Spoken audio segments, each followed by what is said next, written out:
Day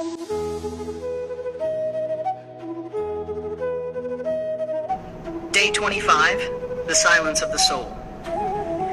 Namaste, my dear listeners, and welcome back to Learning English through Krishna Philosophy, where words teach us language and silence teaches us life.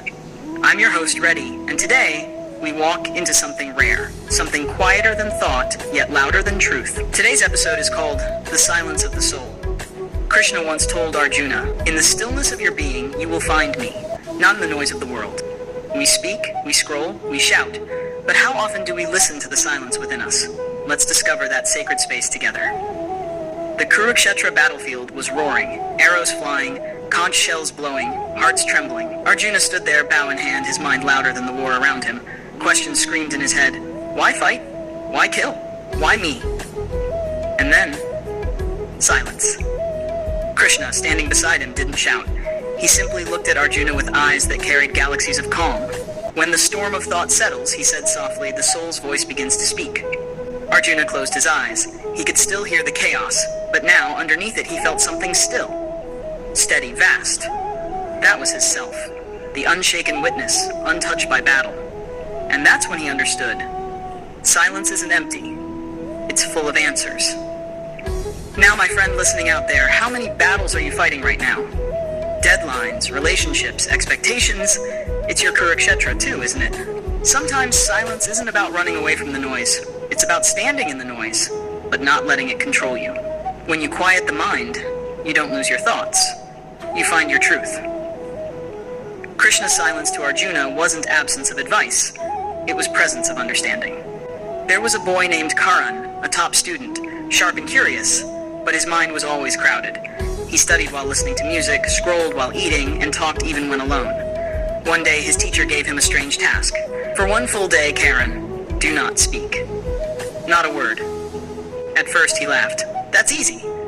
But within an hour, he was restless. Silence felt heavy, awkward, uncomfortable. He realized he had never met his own thoughts before. By evening, as he sat quietly under a tree, he started noticing things he'd never seen. The hum of bees, the rhythm of his breath, the way sunlight danced through leaves. He felt peace, not from the outside, but from within.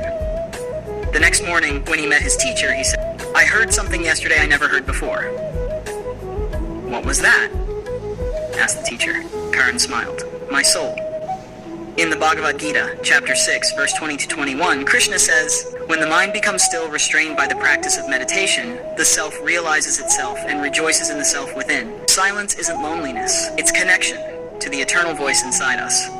In our modern world filled with pings, reels, and endless chatter, true wisdom lies not in saying more, but in hearing what silence says. Let's see what we learned today. 1. Silence isn't the absence of sound, it's the presence of awareness. 2.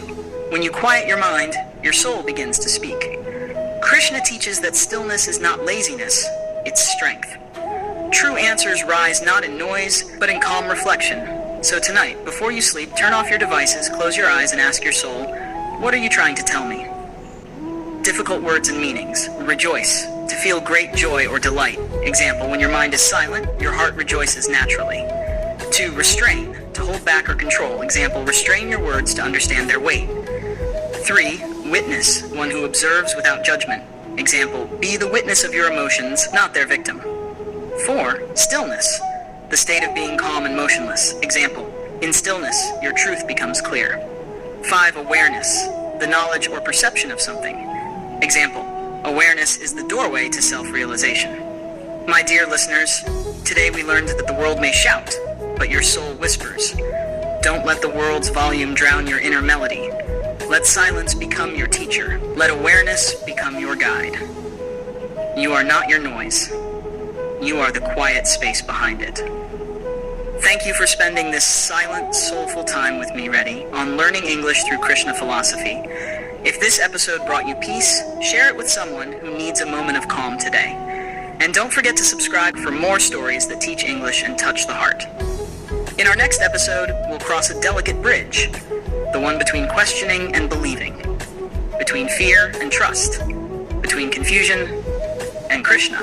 Until then, speak less, listen more, and may your silence sing.